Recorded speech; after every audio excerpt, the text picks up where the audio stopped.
I've been a real estate investor since 2006, and I've been an entrepreneur since high school. That's over 3 decades, and never have I ever put money on a credit card or borrowed money from a stinky banker. Today's lessons is about the importance of landlording. These 3 tips I'm going to share with you is going to be revolutionary if you're a buy and hold guy. Number 1, if you want to know how your renter is going to treat your home, the best thing to do is go and meet them at their car. Look at their car. If they're disrespecting their car, they got junk everywhere, guess what? That's how they're going to treat your rental property.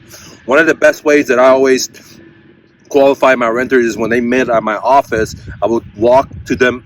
I would tell them, hey, text me when you're out here, and I'll come outside and meet you. And I would walk to them and inspect their car without them knowing it. I would look at their car. Is it dirty outside? Is it dirty inside? Do they have a bunch of shit in there? You know what I mean? If it's like that, right off the bat, I wouldn't be interested in renting to them, okay? Because I knew that's exactly the same thing they're going to do with my property. The second point, very, very important, is that if you have multiple rental properties, it's very important that you buy stuff at bulk. What I've always done is I bought my paint at bulk, 1 paint for all houses, 1 vinyl flooring for all houses, and I would buy them at pallets. So I would get the deepest discount when they were on sale, and I would just put it in my storage unit. When the property was vacant, I would go ahead and color it all the same flooring, same paint, same appliances, same fixtures, and just buy it at bulk. The worst thing is to have 10 different properties or 100 different properties, and each one has a different color, and you're trying to coordinate it. No. Everything. I'll paint the floor. I will paint the walls, the ceilings, all one color, dude, because this is a rental property, okay? Now, point number 3, very, very crucial, and I'll give you a bonus if you stick to the end. Point number 3 is very, very important, okay? When the renters don't pay your rent, no matter what the excuses is, I would immediately file for eviction. I would give them the 3-day notice. In Texas, you need to follow the rules, what state you're in. I would immediately give them the notice like, hey, you got to vacate, man, okay? Why would I do that?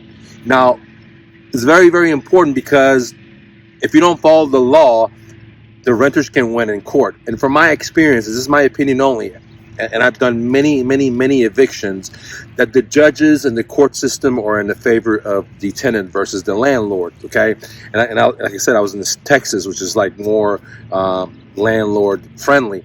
But I can tell you, man, that if you don't dot the I, cross the T, the judge will look for every excuse to throw the case out of the court. So if you don't follow the eviction process, if you don't immediately give them a notice to evict, okay, then you're basically hanging yourself because you're prolonging that process. Sometimes when the renter doesn't get the pay, depends what time of the year it is. If you're at December or end of the year, then you're gonna have to wait longer, you know.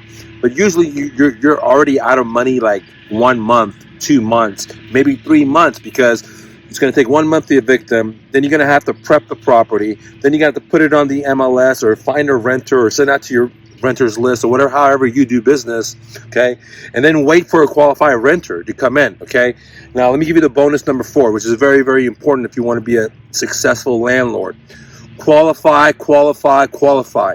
All the headaches of landlording come from people not qualifying their tenants up front. They don't do a credit check. They don't do a background check, see if they're criminals, if they have felons. They don't do eviction check, foreclosure checks. They don't do, inspecting their car and see how they're going to treat their property. They don't do a lot of people submit a job app, like a job check stub. But if you don't call and verify with the employee that they actually work there, a lot of times they don't even work there. They're just making it up in their computer. Today, they're so good that they're making these proof of work, sending to the landlord, and the landlord doesn't even, they're amateur landlord, or they may only have 10 properties or less, or whatever the story may be. They don't do their due diligence. They don't qualify the renter because they just want to put someone in there as soon as possible, okay? Because they don't want to be paying for it. But on the flip side, if you put the wrong person in there, not only can they damage your property, not only may take 1 or 2 months for you to evict them, depends on what state you're in. But guess what, dude? It's a pain in the headache. It's a bunch of stress. Like, the whole time you're thinking, oh man, they're living in my property. I got to pay this. I got to pay this. I got to pay this. and they're living for free, dude. They're using you as Uncle Sam. So these 4 points, tips that I just given you are very, very, very crucial if you want to be a landlord or if you want to be a professional landlord, okay?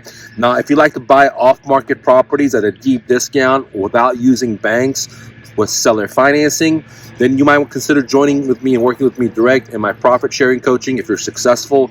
And if you're just starting out, I have another coaching program called Let's Do a Deal, where I'll work with you direct and we'll find deals in your backyard, and we'll split the profits. And if you want to do it yourself, you can join my Palabun Brotherhood, which means Champ Brotherhood. I give you access to all my best-selling courses and monthly coaching for just one flat fee, lifetime access, guys. Thank you so much, and always remember, don't take no for an answer, and always remember, you're braver than you believe, stronger than you seem, smarter than you think, and twice as beautiful as you ever imagined. Romy. Peace, guys.